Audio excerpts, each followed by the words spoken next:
Also happening this morning, a transformer explosion and brush fire are to blame for a suspension of Amtrak services in our state.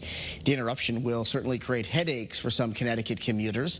Eyewitness News reporter Marcy Jones joins us now live at Union Station in New Haven. So Marcy, is there an estimated timeline for when services will actually resume?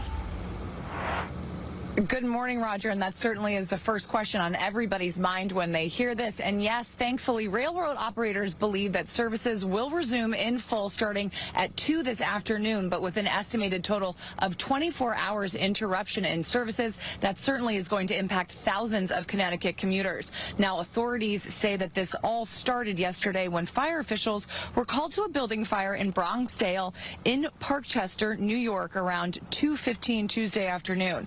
Less than a mile down the road, another fire broke out after an Amtrak transformer exploded.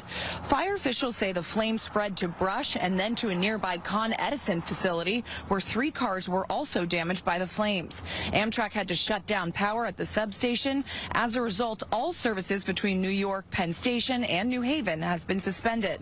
Here's what commuters need to know. Metro North Railroad will honor Amtrak tickets.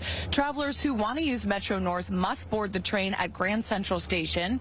Amtrak is not offering any sort of transportation between Penn Station and Grand Central, and limited Amtrak service between Boston South Station and New Haven will be available today.